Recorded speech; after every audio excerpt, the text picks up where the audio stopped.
Bismillahirrahmanirrahim. Today's chapter is electromagnetic induction. Question number 1 is a bar magnet falls towards a metal ring and there is a cut in the ring. The magnet will fall with acceleration what? तो normally जब किसी भी air friction या किसी भी external force के बगैर कोई भी ऑब्जेक्ट डाउनवर्ड्स फॉल करती है तो उसकी एक्सेलरेशन हमेशा गैलीलियोस कॉन्सेप्ट के मुताबिक g के बराबर होती है और g की value planet to planet vary करती है. For earth it is 9.8 metre square second. ये बात आप जानते हैं.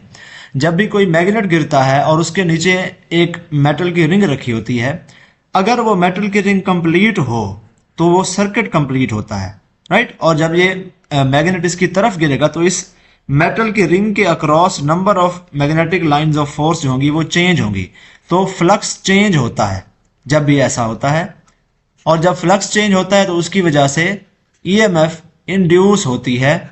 जब भी ईएमएफ इंड्यूस होती है तो लेंज़ेस लॉ के मुताबिक वो अपने कॉज को अपोज करती है.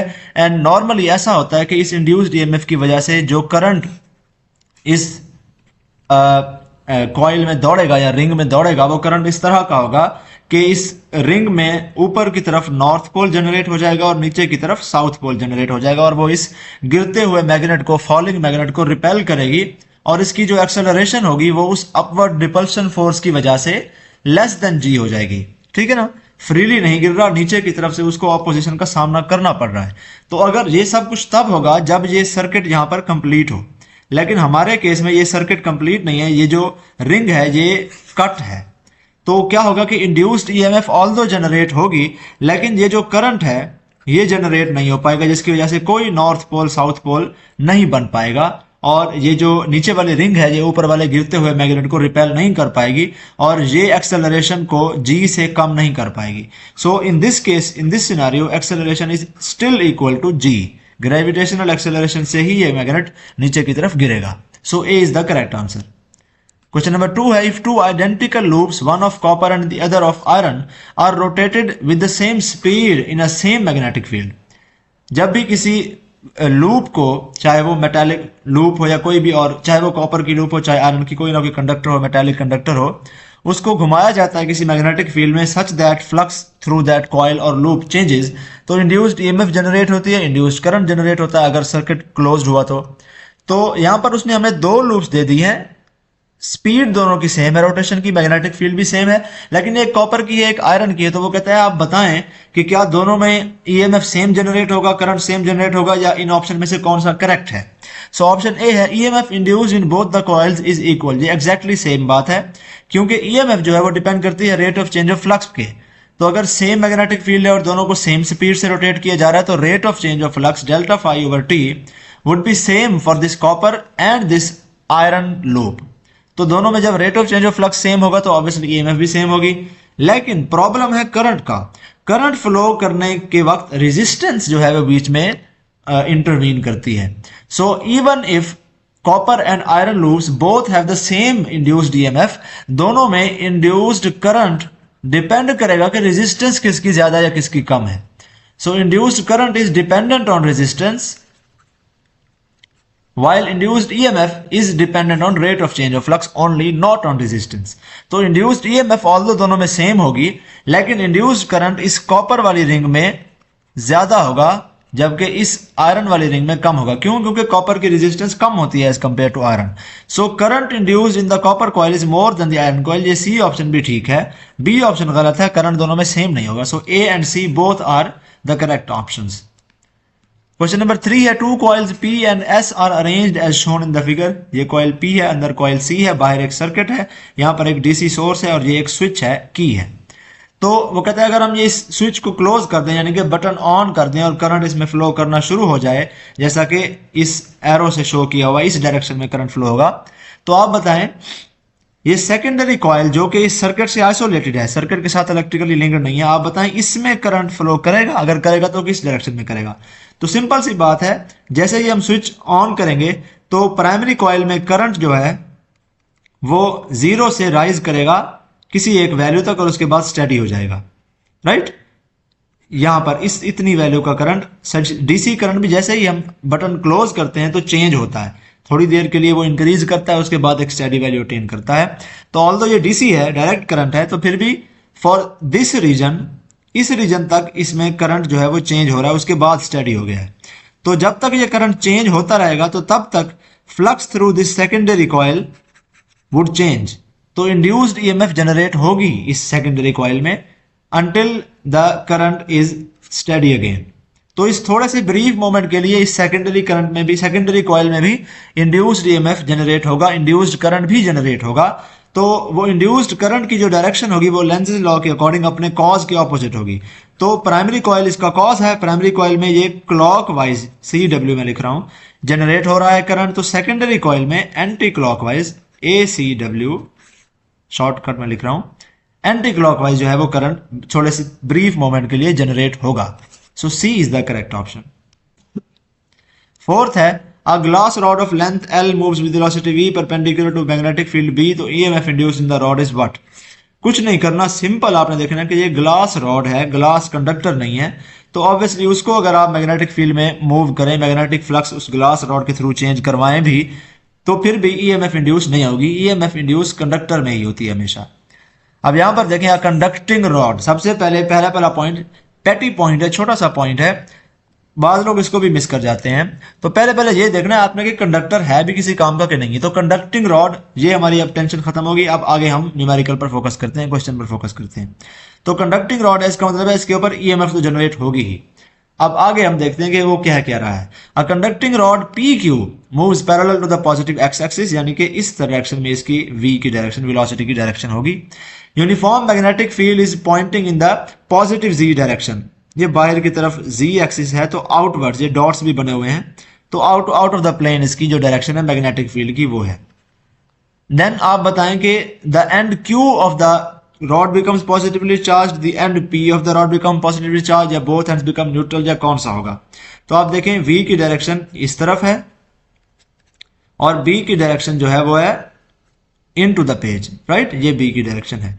तो सिंपल आपको जो भी रूल पसंद आता है, Fleming left hand rule, palm rule, या जो भी, मैं सिंपल कौन सा रूल यूज करूंगा यहां पर, right hand rule of cross product, ठीक है ना। V क्रॉस B होता है force on any moving charge, तो हम V और B का आपस में क्रॉस प्रोडक्ट देखने की कोशिश करेंगे। You should rotate V into B, right, अपने बिल्कुल हाथ को, अपनी उंगलियों को, राइट हैंड की सारी फिंगर्स को V की डायरेक्शन में कर लें और उसके बाद अपनी फिंगर्स को V से B की तरफ कर्ल करें। B इनटू द पेज है तो V से स्टार्ट करें, B की तरफ कर्ल करें, तो आपका जो थंब है वो किस तरफ पॉइंट करेगा, right, B, sorry, out of the page है, इनटू द पेज नहीं है, डॉट है। तो आप अपनी जो है राइट हैंड की फिंगर्स को V से out of the page B की तरफ कर्ल करेंगे, तो आपका जो थंब है वो डाउनवर्ड पॉइंट करेगा इस तरफ। तो ये जो नीचे वाला वेक्टर हमें अपने इस राइट हैंड रूल से मिला है, this vector is vector F, यानी कि अगर इस कंडक्टिंग रॉड PQ में यहां पर कोई पॉजिटिव चार्ज हो और जब हम कंडक्टिंग रॉड को मूव करेंगे along the positive x axis direction, तो इस मैग्नेटिक फील्ड की वजह से जो कि आउट ऑफ द पेज है, इस रॉड के अंदर इस पॉजिटिव चार्ज के ऊपर डाउनवर्ड फोर्स लगेगी। तो सारे पॉजिटिव चार्जेस इस एंड Q के ऊपर इकट्ठे हो जाएंगे। ये जो नेगेटिव वाला दूसरा वाला P वाला एंड है, ये सारा का सारा नेगेटिवली चार्ज रह जाएगा। तो the end Q of the rod becomes positively charged. A is the correct option. Question number 6 है the north pole of a long horizontal bar magnet is being brought closer to a rectangular conducting loop. ये rectangular conducting loop बन गई हमारे पास और एक magnet का north pole इसकी तरफ ब्रिंग किया जा रहा है। तो आप बताएं इसमें इंड्यूस करंट किस तरफ जो है जनरेट होगा। सीधी सी बात है, इस रेक्टेंगुलर लूप में इंड्यूस्ड EMF जनरेट होगी, करंट इस तरह जनरेट होगा कि ये इसको रिपेल करने की कोशिश करेगा, तो अपना नॉर्थ पोल उस मैग्नेट वाली साइड पर ही जनरेट कर लेगा, साउथ पोल दूसरी साइड पर जनरेट करेगा। अब आप राइट हैंड रूल लगाएं इस नॉर्थ और साउथ पोल के हिसाब से, अपने थंब को नॉर्थ पोल की तरफ जो है वो पॉइंट करें और आप देखेंगे आपकी फिंगर्स किस तरफ कर्ल करती हैं, तो आपकी जो फिंगर्स हैं वो इस तरफ कर्ल करेंगी, करंट की आपको डायरेक्शन ये मिलेगी। तो अब आप ये फैसला करेंगे ये करंट क्लॉकवाइज है कि एंटी क्लॉकवाइज है। तो हमेशा ऑब्जर्वर जो होता है आपने वो मैग्नेट वाली साइड के ऊपर रखना होता है, तो ऑब्जर्वर जो है वो इस साइड के ऊपर है, दिस इज द ऑब्जर्वर। ये मैंने आंख बनाने की कोशिश की है, आई होप आप इसको इग्नोर करेंगे कि मेरी कितनी बुरी राइटिंग है, बुरी ड्राइंग है। तो खैर ये ऑब्जर्वर मैग्नेट वाली साइड पर जब होगा तो ऑब्जर्वर के लिहाज से ये करंट जो है आपको इस तरह नजर आएगा, which is anticlockwise, right. तो A is the correct option. Seventh है, in the figure given below the upper end of the ring will behave as what pole.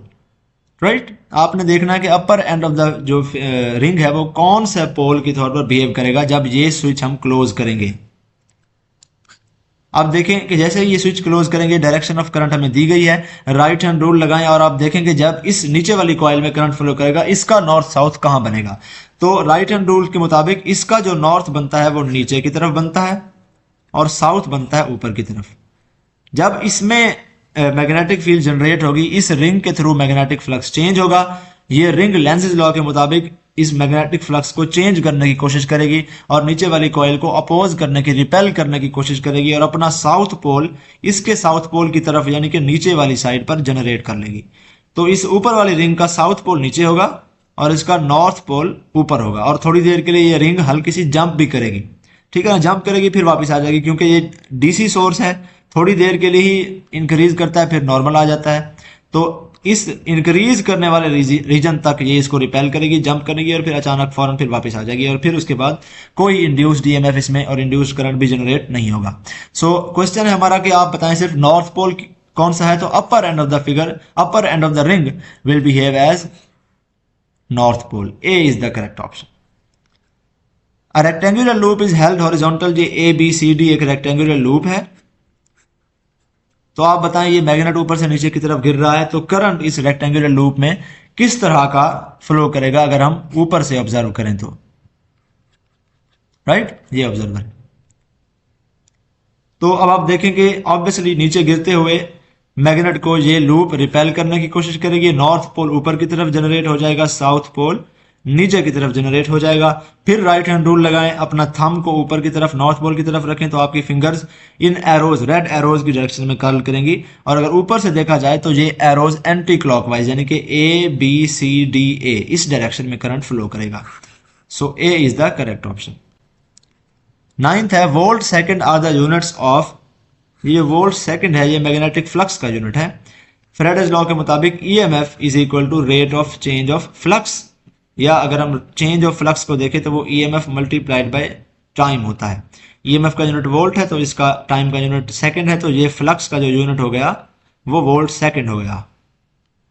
Question number 10 है, अ मेटल रॉड, ठीक है metal rod है तो conduct करेगा, जिसकी length 25 centimetre है, moving at the speed of 0.5 metre per second in a direction making an angle 60 degrees with the vertical. Right, यहाँ पर इस तरह से जो है फिगर बना लेते हैं। मैग्नेटिक फील्ड उस रीजन में जो है वो हॉरिजॉन्टल है। The EMF induced in the rod will be what.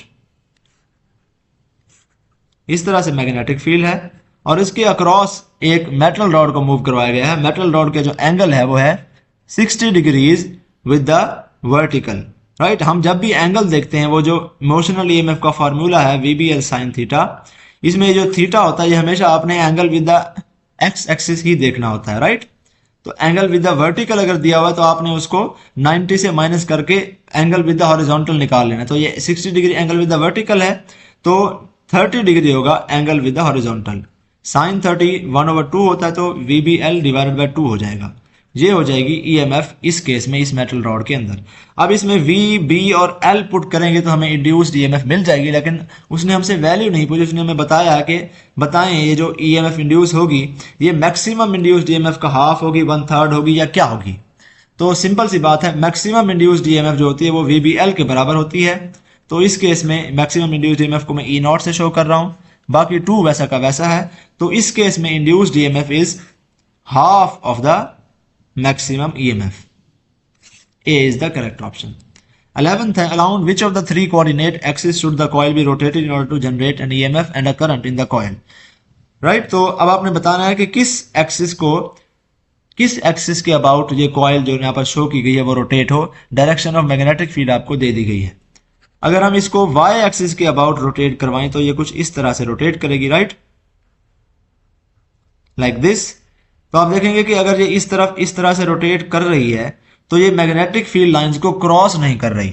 Induce EMF और इंड्यूस करंट दोनों के लिए मैग्नेटिक फील्ड लाइंस को क्रॉस करना जरूरी है, तभी मैग्नेटिक फ्लक्स चेंज होता है और तभी ईएमएफ इंड्यूस होगी, तभी फिर जनरेट होगी ईएमएफ इंड्यूस्ड करंट। तो यहां पर इस केस में अगर ये इस तरह से रोटेट करे जैसा कि मैंने एरोज बनाए हैं, तो there is no crossing of magnetic field lines, there is no change in magnetic flux, so there will be no induced EMF, no induced current. तो वाई एक्सिस तो नहीं हो सकता। अब हम देखते हैं कि एक्स एक्सिस के अराउंड चलो रोटेट करके देख लेते हैं। इस तरह से वो रोटेट करेगी। तो इस तरह से भी अगर आप अज्यूम इमेजिन करके देखें तो ये कॉइल जो है अगर रोटेट करे अबाउट एक्स एक्सिस तो ये मैग्नेटिक फील्ड लाइंस को क्रॉस नहीं करेगी। Number of magnetic field lines passing through the plane of the coil, इस पोजीशन में अभी जैसा कि ये बिल्कुल हॉरिजॉन्टल रखी हुई है, कितनी है, 0 है। इसको थोड़ा सा रोटेट भी कर लें अबाउट एक्स एक्सिस तो फिर भी number of magnetic field lines passing through the plane of the coil still 0 ही रहेंगे। तो number of magnetic field lines passing through the plane of the coil increase या डिक्रीज नहीं हो रहा है, तो फ्लक्स भी इंक्रीज या डिक्रीज नहीं हो रहा, तो इसीलिए ईएमएफ भी जनरेट नहीं होगी, करंट भी इंड्यूस नहीं होगा। सो एक्स एक्सिस के अबाउट रोटेट करने से भी हमें इंड्यूस करंट नहीं मिलता। जी एक्सिस के अराउंड इसको रोटेट करके देखते हैं। अब ये कॉइल कुछ इस तरह से रोटेट करेगी। अब आप देखें कि जब ये कॉइल बिल्कुल हॉरिजॉन्टल है जैसा कि अभी बनी हुई है, तो मैग्नेटिक फील्ड लाइन जो इसमें से गुजर रही है वो 0 है। थोड़ा सा जब ये कॉइल मजीद रोटेट करके इस पोजीशन में सपोज आ जाएगी तो अब इसमें से मैग्नेटिक फील्ड लाइन थोड़ी सी ज्यादा क्रॉस करेंगी, number of magnetic field line increase हो गए। ये कॉइल जब बिल्कुल यूं इस तरह से रोटेट करके पहुंच जाएगी तो अब यहां से इसमें से maximum number of magnetic field lines गुजर रही है, फ्लक्स और बढ़ गया है। तो हम देखते हैं कि अगर हम जी एक्सिस के अबाउट इसको रोटेट करवाएं तो number of magnetic field lines change होती हैं और मैग्नेटिक फ्लक्स भी चेंज होता है, तो ईएमएफ भी इंड्यूस होगी, करंट भी इंड्यूस होगा। सो जी एक्सिस के अबाउट इसको रोटेट करना चाहिए, तब जाकर मैग्नेटिक फील्ड की वजह से इसमें ईएमएफ और करंट इंड्यूस होगा। नेक्स्ट है primary winding of a transformer has 500 turns whereas its secondary की टर्न दी हुई है। ऑब्वियसली प्राइमरी की वोल्टेज दी हुई है, सेकेंडरी की वोल्टेज निकालनी है। सिंपल सी बात है कि हमारे पास फॉर्मूला है Vs is equal to NS over NP multiplied by Vp। Number of turns in the secondary कितने हैं, 5000। प्राइमरी में कितने हैं, 500। प्राइमरी की वोल्टेज कितनी है, 20। जीरो से जीरोज आप कैंसिल कर दें, 5 10s आर 50 एंड 10 को 20 से मल्टीप्लाई करेंगे तो 200 वोल्ट का सेकेंडरी का हमारे पास वोल्टेज मिलेगा। जहां तक सवाल है फ्रीक्वेंसी का, तो ट्रांसफार्मर कभी भी इनपुट की फ्रीक्वेंसी को चेंज नहीं करता। फ्रीक्वेंसी अगर 50 हर्ट्ज है तो आउटपुट में भी 50 हर्ट्ज ही रहेगी, चाहे स्टेप अप ट्रांसफार्मर ही क्यों ना हो। तो बी की बजाय हम ए ऑप्शन को सेलेक्ट करेंगे। 13 है in a certain region earth magnetic field is pointing vertically downward, north east west and south. Earth magnetic field जो है वो वर्टिकली डाउनवर्ड पॉइंट कर रही है, तो मैं क्रॉसेस बना रहा हूं इनटू द पेज। हम टॉप व्यू देख रहे हैं। Plane flies due west, plane इस तरफ मूव कर रहा है, ये प्लेन की वेलोसिटी की डायरेक्शन है, ये क्रॉसेस मैग्नेटिक फील्ड की डायरेक्शन है। तो आप बताएं कौन सा विंग टिप जो है वो इसका नेगेटिवली चार्ज होगा। तो आप देखें वी की डायरेक्शन इस तरफ है और बी जो है वो into the plane of the paper है। तो क्या करें, राइट हैंड रूल लगाएं जरा। अगेन वही बात है कि F is equal to Q V और B का क्रॉस प्रोडक्ट। तो V और B का हम क्रॉस प्रोडक्ट वाला राइट हैंड रूल लगा रहे हैं। अपनी जो फिंगर्स हैं राइट हैंड की सारी फिंगर्स को V की तरफ कर लें और फिर उसके बाद अपनी फिंगर्स को कर्ल करें इनटू द पेज, क्योंकि B की डायरेक्शन इनटू द पेज है, राइट। तो इनटू द पेज कर्ल करेंगे तो आप देखेंगे कि आपका जो थंब है वो डाउनवर्ड्स पॉइंट करता है, तो फोर्स वेक्टर की जो डायरेक्शन है वो डाउनवर्ड्स आती है। तो राइट हैंड रूल से ये जो फोर्स की डायरेक्शन आ रही है ये हमें फॉर पॉजिटिवली चार्ज आ रही है। तो अगर इस प्लेन का विंग बिल्कुल इस तरह से है सपोज, तो सारे के सारे पॉजिटिवली चार्ज जो इसके प्लेन के अंदर थे वो सारे के सारे इधर इकट्ठे हो जाएंगे साउथ विंग की तरफ। तो नॉर्थ वाला विंग जो है वो नेगेटिवली चार्ज रह जाएगा, यहां पर सारे नेगेटिव चार्जेस इकट्ठे हो जाएंगे। तो north wing will be negatively charged, right. The average EMF induced in a coil of N loops is equal to the negative of the rate at which the magnetic flux through the coil is changing with time. ये Faraday's law है। ये इसी law को इन्होंने negative of the rate of the magnetic flux changing through the coil with time, ये Faraday's law को ही descriptive form में लिखा हुआ है। 15th है अ स्ट्रेट वायर PQ जो कि फिगर में बनी हुई है carries a steady current I the induced current in the circular loop, ये जो बनी हुई है इसमें क्या होगा? तो देखें स्टेडी करंट है, स्टेडी करंट है तो ऑब्वियसली इसके साथ रखी हुई कॉइल में कोई मैग्नेटिक फील्ड लाइंस चेंज या इंक्रीज या डिक्रीज नहीं होगी, तो magnetic flux through this coil will remain the same. No change in magnetic flux, no induced EMF and no induced current. Zero. Number of turns in the secondary coil is twice the number of turns in the primary coil. An AC source of 200 volts is connected across the primary. देखिए ये step up transformer है। Step up transformer में secondary coil की जो turns हैं वो ज्यादा होती हैं, तो अगर सेकेंडरी कॉइल में जितनी टर्न्स हैं वो प्राइमरी के डबल हैं तो ये स्टेप अप ट्रांसफार्मर प्राइमरी वाली जो वोल्टेज है उसको डबल कर देगा। सेकेंडरी में जो वोल्टेज होगी वो प्राइमरी के डबल होगी, तो प्राइमरी में वोल्टेज 200 वोल्ट दी हुई है तो सेकेंडरी में वोल्टेज उसके डबल होगी 400 वोल्ट। 17th है coil is rotated in a uniform magnetic field about an axis वगैरह वगैरह। आप बताएं EMF induced in the coil would be maximum when the plane of the coil is parallel to the field. इस तरफ magnetic field की direction है। अब मैं इसके अंदर अगर कॉइल बनाऊं तो जिस वक्त कॉइल इस डायरेक्शन में होती है, इस कंडीशन में हम इसको डिस्क्रिप्टिव फॉर्म में किस तरह से वर्ड्स में बोलते हैं कि plane of the coil is perpendicular to the field. इस वक्त इस कॉइल में से maximum number of field lines cross कर रही हैं। Flux through the coil, this flux is maximum, लेकिन इंड्यूस्ड EMF जो है वो डिपेंड करती है rate of change of flux के ऊपर। ये कॉइल अगर इस तरह से रोटेट कर रही है, राइट, तो जैसे ही ये रोटेट करेगी तो rate of change of flux इसमें से जो डेल्टा फाई है दैट इज मिनिमम। रोटेट करने पर ये उतनी ज्यादा मैग्नेटिक फील्ड लाइंस को पर यूनिट टाइम क्रॉस नहीं कर रही एज कंपेयर टू, अगर हम दूसरा सिनेरियो देखें, मैग्नेटिक फील्ड लाइंस इस तरफ हैं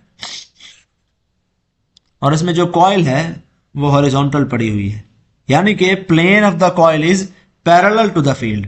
इस वक्त इस कॉइल में से नंबर ऑफ फील्ड लाइंस जो हैं वो जीरो पास कर रही हैं, राइट, तो इस वक्त flux through this coil is minimum, लेकिन rate of change of flux, जैसे ही ये कॉइल रोटेट करेगी तो it will cross a large number of lines per unit time. इस वक्त इस कंडीशन में रोटेट करने पर ये ज्यादा नंबर ऑफ फील्ड लाइंस को क्रॉस कर रही है in a unit time as compare to इस सेकंड वाली सिचुएशन में, पहले वाली सिचुएशन में। उस वक्त ऑल्दो के फ्लक्स मैक्सिमम था लेकिन रोटेट करने पर वो इतनी ज्यादा मैग्नेटिक फील्ड लाइंस को क्रॉस नहीं कर रही थी, तो rate of change of flux इस दूसरे वाली जो पहले वाली हमने डिस्कस की है, दिस वन, इस केस में मिनिमम है, जबकि इस केस में when the plane of the coil is parallel to the field तो rate of change of flux is maximum. So induced EMF भी इसी कंडीशन में मैक्सिमम होती है। AC जनरेटर में भी इसीलिए इस वाली सिचुएशन में जबकि plane of the coil parallel to the magnetic field lines है या वेक्टर एरिया अगर हम यहां पर बनाए तो vector area perpendicular to the magnetic field lines है, तो इस वाली सिचुएशन में इंड्यूस्ड EMF मैक्सिमम होती है। 18th है a metal disc is made to spin. Metal disc है, ठीक है, मेटल है, कंडक्टर है, उसकी spin speed 15 revolutions per second है। डिस्क का रेडियस दिया गया है, मैग्नेटिक फील्ड जो है डेंसिटी, मैग्नेटिक फ्लक्स की डेंसिटी, फ्लक्स डेंसिटी यानी मैग्नेटिक फील्ड B दी गई है। आप बताएं कि EMF induced in the disc क्या होगी। एग्जैक्टली इसी किस्म का क्वेश्चन हमने इलेक्ट्रोमैग्नेटिज्म में डिस्कस किया, बट उस केस में थोड़ा सा सिनारियो डिफरेंट था, वहां पर थोड़ा सा कुछ जो क्वेश्चन है वो डिफरेंट पूछा गया था। तो अब यहां पर इस केस में अगेन वही सारा का सारा हम असूल फॉलो करेंगे। मेटल डिस्क में पहले यहां पर बना दूं ताकि समझने में आसानी हो। ये मेटल डिस्क है, सपोज इसके अक्रॉस ये जो मैं क्रॉसेस बना रहा हूं ये मैग्नेटिक फील्ड है, इनटू द पेज मैं बना रहा हूं। ये बीच में इसकी एक्सिस है जिसके अबाउट ये एंटी क्लॉकवाइज इस तरह से सपोज रोटेट कर रही है, ठीक हो गया। इसका रेडियस है 24 centimetre.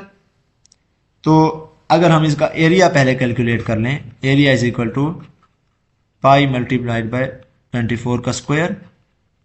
So this area comes out to be some, अगर हम इसको डायरेक्टली पहले सेंटीमीटर में ही कन्वर्ट कर लें, pi multiplied by 24 divided by 100 और इसका square. So area will be equal to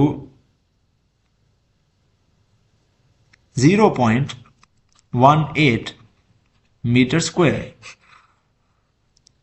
ये हमने एरिया इस पूरी की पूरी कॉइल का कैलकुलेट कर लिया है। अब हमने क्या करना है, हमने देखना है कि इस मैग्नेटिक फील्ड लाइंस की वजह से फ्लक्स कितना है। So flux is equal to magnetic field यानी कि 0.15 जो हमें गिवन है, मल्टीप्लाइड बाय एरिया जो कि हमने कैलकुलेट किया है। इसको मल्टीप्लाई कर दें 0.15 को विद 0.18, तो you will get the flux through this coil that is 0.027, ये वेबर्स में आएगा। ये है फ्लक्स इस वक्त। अब ये कॉइल 1 सेकंड में 15 मरतबा घूमती है, राइट। तो इसका मतलब है कि 1 सेकंड में इसका ये पूरा का पूरा जो फ्लक्स है, इतना फ्लक्स ये 15 मरतबा चेंज हो जाएगा, ठीक है ना। 15 मरतबा it will sweep this 0.027 flux 15 times each second. 15 times जब ये घूमेगी तो मैग्नेटिक फील्ड लाइंस को क्रॉस करेगी और 1 सेकंड में इतना फ्लक्स 15 मरतबा ये स्वीप आउट कर जाएगी। तो अगर हमने rate of change of flux calculate करना है तो we need to multiply this calculated flux जो कि 0.027 है विद 15, राइट। तो हमारे पास rate of change of flux आ जाएगा which comes out to be approximately 0.4, right. तो according to Faraday's law of electromagnetic induction, EMF induced is equal to the rate of change of flux. So EMF induced would also be 0.4. So 0.4 volt EMF इस metal disc में induce होगी इस particular scenario में। ठीक हो गया, A is the correct option. 19th है the uniform flux density between the poles of the magnet is this. ये बी दे दिया गया है हमें, क्रॉस सेक्शनल एरिया दे दिया गया है हमें, और उसकी नंबर ऑफ टर्न्स दे दी गई है हमें, और coil is withdrawn from the field in a time of 0.26 seconds. ठीक है ना, कॉइल उस फील्ड में थी और हमने 0.26 सेकंड में कॉइल को अचानक से खींच लिया है फील्ड के बाहर। ठीक हो गया ना। तो पहले जितना फ्लक्स था अब जीरो हो गया है, तो कितना फ्लक्स चेंज होगा, उतना ही जितना उस कॉइल के अंदर रहते हुए था, जितना फ्लक्स उसमें था वो सारा का सारा उतना ही चेंज हो गया है, जीरो हो गया है। आपने क्या करना है, determine the change in magnetic flux linkage. अगर आपको याद हो तो एग्जैक्टली इसी किस्म का क्वेश्चन हमने इलेक्ट्रोमैग्नेटिज्म में भी किया था, और वहां पर मैंने आपको बताया था कि लिंकेज, जब आपको मैग्नेटिक फ्लक्स लिंकेज का बोला गया हो तो आपने number of turns of coil को भी फ्लक्स वाले फॉर्मूले में डालना है और NBA से आपने कैलकुलेट करना है। और जब आपको सिर्फ मैग्नेटिक फ्लक्स का कहा गया हो तो तब आपने ये number of turns of coil को इंडिकेट नहीं करना, सिर्फ B को सिंपली एरिया से मल्टीप्लाई कर देना है। और उस वक्त हमने यही कुछ वहां पर किया भी था। तो अब इस केस में आप क्या करेंगे, नंबर ऑफ टर्न्स 250 लेंगे, उसको मल्टीप्लाई कर देंगे एरिया से, एंड देन आप मल्टीप्लाई करेंगे उसको मैग्नेटिक फ्लक्स डेंसिटी से या स्ट्रेंथ ऑफ मैग्नेटिक फील्ड जो कि 0.08 है। तो आपके पास आंसर आ जाएगा अप्रोक्सीमेटली 0.013, या अगर हम इसको 2 डेसिमल पॉइंट्स राइट तरफ कर दें तो 1.3 10⁻⁻² वेबर्स आ जाएगा। ये हमारे पास फ्लक्स लिंकेज है बेसिकली इस पर्टिकुलर सिनारियो में। सो फ्लक्स लिंकेज है 1.3 10⁻⁻² weber. A is the correct option. 20 है in the light of above problem. अब ये उसी प्रॉब्लम की कंटिन्यूएशन है। आप बताएं कि EMF induced in the coil when it is withdrawn from the field क्या होगी। हमने फ्लक्स लिंकेज मालूम कर लिया, फैराडेज लॉ के मुताबिक उसी फ्लक्स लिंकेज को आप अगर टाइम पर डिवाइड कर दें तो आपके पास क्या जवाब आ जाएगा, EMF इंड्यूस्ड। टाइम हम अगर ऊपर देख लें, उसने कहा था कि 0.26 सेकंड्स के अंदर हमने उस कॉइल को विथड्रॉ किया है, तो इतना ही टाइम हम यहां पर पुट करेंगे and we will get 0.013 divided by 0.26, it comes out to be, ये 13 दूने 26 हो गया, 13 को 2 से मल्टीप्लाई करते हैं तो 26 आता है, तो 0.05 आ जाएगा ये, राइट। ये वोल्ट्स में आएगा। अगर आपने मिली वोल्ट्स में कन्वर्ट करना है तो 1, 2 एंड 3 इसको 50 मिली वोल्ट्स में हम लिखेंगे। So A is the correct option. 21 है an aircraft has a wing span of 17 metre. एक एयरक्राफ्ट है जिसका जो पर है वो 17 मीटर का है, वो हॉरिजॉन्टली फ्लाई कर रहा है in northern direction in at a speed of 94 metre per second, और अर्थ का जो मैग्नेटिक फील्ड है वो डाउनवर्ड पॉइंट कर रहा है। सपोज इस तरफ नॉर्थ है, अगर अर्थ का मैग्नेटिक फील्ड डाउनवर्ड पॉइंट कर रहा है और मैग्नेट जो ये एयरक्राफ्ट है ये नॉर्थ की तरफ जा रहा है at a speed of 94 metre per second, आपने EMF इंड्यूस करनी है और आप बताएं कितनी ईएमएफ है। तो हम अज्यूम करते हैं कि 1 सेकंड में ये एयरक्राफ्ट यहां से यहां पर पहुंच गया है, तो 94 मीटर पर सेकंड है, तो 1 सेकंड में ये 94 मीटर इस तरफ नॉर्थ की तरफ स्वीप कर जाएगा, राइट। तो ये कितना एरिया इसने स्वीप किया इस केस में, ये भी इलेक्ट्रोमैग्नेटिज्म में हम पहले कर चुके हैं, वहां पर क्वेश्चन डिफरेंट था। तो 94 multiplied by 17 you will get 1598 metres. ये एरिया स्वेप्ट इन 1 सेकंड है। अगर आपने फ्लक्स स्वेप्ट इन 1 सेकंड करना है तो इसको मल्टीप्लाई कर दें 40 माइक्रो टेस्ला से, तो 1598 मल्टीप्लाइड बाय 40 मल्टीप्लाइड बाय 10⁻⁻⁶ करेंगे तो you will gate 0.063। Round of करके हम उसको 0.064 लिख रहे हैं। इतना वेबर, ये इतना उसने एरिया जो है वो स्वीप कर लिया है 1 सेकंड के अंदर, राइट। ये फ्लक्स चेंज है, ये एरिया स्वेप्ट पर सेकंड था, ये भी इतना, ये इतना मीटर पर सेकंड था, मीटर स्क्वायर पर सेकंड, और अब ये वेबर पर सेकंड है। तो 1 सेकंड में इतना फ्लक्स उसने स्वीप कर लिया है। अकॉर्डिंग टू फैराडेज लॉ यही ईएमएफ के बराबर होता है। तो 0.064 वोल्ट ही इसका आंसर होगा। B is the correct option. Keeping in view the above problem, use your knowledge and inference to determine which wing will be at higher potential. वो wing higher potential के ऊपर होगा जो विंग पॉजिटिवली चार्ज होगा। तो अगर हम वापस ऊपर जाएं और देखें कि ये किस डायरेक्शन में जो है वो फ्लो कर रहा है, the direction of velocity is in this direction, और जो डायरेक्शन ऑफ मैग्नेटिक फील्ड है वो इन टू द पेज है। तो अगेन आप राइट हैंड रूल यूज करें, right hand rule of cross product. अपनी फिंगर, राइट हैंड की फिंगर सारी की सारी वी की डायरेक्शन में कर लें, and then curl your fingers into the page. तो आपका जो थंब है that will point in this direction, and this will show के कोई भी पॉजिटिव चार्ज इस रिंग के अंदर, इस विंग के अंदर हुआ तो वो सारा का सारा इस तरफ इकट्ठा हो जाएगा। ऊपर की तरफ है वेस्ट, नीचे की तरफ है ईस्ट, इस तरफ है साउथ।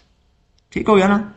तो सारा का सारा पॉजिटिव चार्ज वेस्ट की तरफ इकट्ठा हो जाएगा, एंड ये जो वेस्ट वाला विंग है ये पॉजिटिवली चार्ज हो जाएगा, और वेस्ट वाला विंग ही हायर पोटेंशियल के ऊपर होगा। So A is the correct option. 23 है, अ करंट कैरिंग सोलिनॉइड, उसका मैग्नेटिक फ्लक्स आपको दिया गया है, and a small circular coil of radius 1.2 centimetre 350 turns. Again सारा कुछ वही है, बी आपको दे दिया गया है, यहाँ पर आपको रेडियस भी दे दिया गया है, तो यहाँ से आप एरिया कैलकुलेट कर सकते हैं। नंबर ऑफ टर्न्स एन दे दी गई हैं, तो कुछ नहीं करना, सिंपली आपने EMF induce in the coil calculate करनी है। आपको टाइम भी दे दिया गया है, तो rate of change of flux आपने कैलकुलेट करना है। नंबर ऑफ टर्न्स लिखेंगे, मल्टीप्लाइड बाय मैग्नेटिक फ्लक्स लिखेंगे, मल्टीप्लाइड बाय एरिया लिखेंगे, जो आपको रेडियस दिया गया वहां से आप कैलकुलेट कर लेंगे, and you will divide it by 85 seconds, and you will get the induced EMF which comes out to be approximately 86 millivolts. Question number 24 है, a transformer is used with an alternating supply of 240 volts. ये alternating supply 240 volt की, ये उसकी input है, यानी कि primary की voltage है। उसके आगे सेकेंडरी के आगे एक लैंप पावर करना है हमने 12 वोल्ट का, ये सेकेंडरी वोल्टेज है। तो ये स्टेप डाउन ट्रांसफार्मर हुआ जिसने प्राइमरी 240 को 12 में कन्वर्ट कर दिया है। सेकेंडरी का हमें करंट भी दे दिया गया है, तो ये करंट इन द सेकेंडरी भी दिया हुआ है। सेकेंडरी कॉइल की टर्न्स भी दे दी गई हैं, यानी कि ये हमारे पास NS है। आपने क्या करना है, प्राइमरी कॉइल की नंबर ऑफ टर्न्स कैलकुलेट करनी है। So the number of turns in the primary coil is equal to number of turns in the secondary coil multiplied by VP/VS। Number of turns in the secondary जो है वो 80 है, primary का जो voltage है वो 240 है, सेकेंडरी का वोल्टेज 12 है, यहां पर 20 आ जाएगा, एंड 8 2s are 16, तो 1600 turns. C is the correct option. इसी ऊपर वाले सिनारियो के केस में वो हमसे पूछ रहा है कि प्राइमरी कॉइल का करंट क्या होगा। सेकेंडरी कॉइल का करंट जो उसने हमें ऊपर दिया था दैट वाज 3 एम्पियर्स, तो हमने वही फॉर्मूला अगेन यूज कर देना है। प्राइमरी कॉइल का जो करंट है वो बराबर होगा सेकेंडरी कॉइल का current multiplied by NS/NP। Secondary coil का करंट है 3 एम्पियर। सेकेंडरी की जो टर्न्स हैं जो हमने अभी ऊपर कैलकुलेट की हैं, बल्कि हमें गिवन थी, सेकेंडरी की टर्न्स थी 80, so we will put 80 here. Primary की टर्न्स हमने अभी कैलकुलेट किया हुआ है 1600। 0 से हम 0 कैंसिल कर सकते हैं, 8 2s are 16, 3/20 आ जाएगा। इसको ज़रा डिवाइड करके चेक करें तो 0 पॉइंट यहाँ पर 0 लगा देते हैं, 21s are 20, नीचे 10 आ जाएगा, again you add another 0 and 20 multiplied by 5 comes out to be 100, तो 0.15 अम्पियर्स, इतना अम्पियर करंट होगा प्राइमरी में। C is the correct option. 26th है, the primary coil of an ideal transformer has 1200 turns and is connected to a 240 volt alternating supply. तो क्या हो गया, ये हमें प्राइमरी की टर्न्स दे दी गई हैं, एनपी 240 वोल्ट्स, ये क्या है, प्राइमरी का वोल्टेज है, ट्रांसफार्मर स्टेप डाउन है और हमें सेकेंडरी की वोल्टेज जो चाहिए वीएस वो इतनी चाहिए।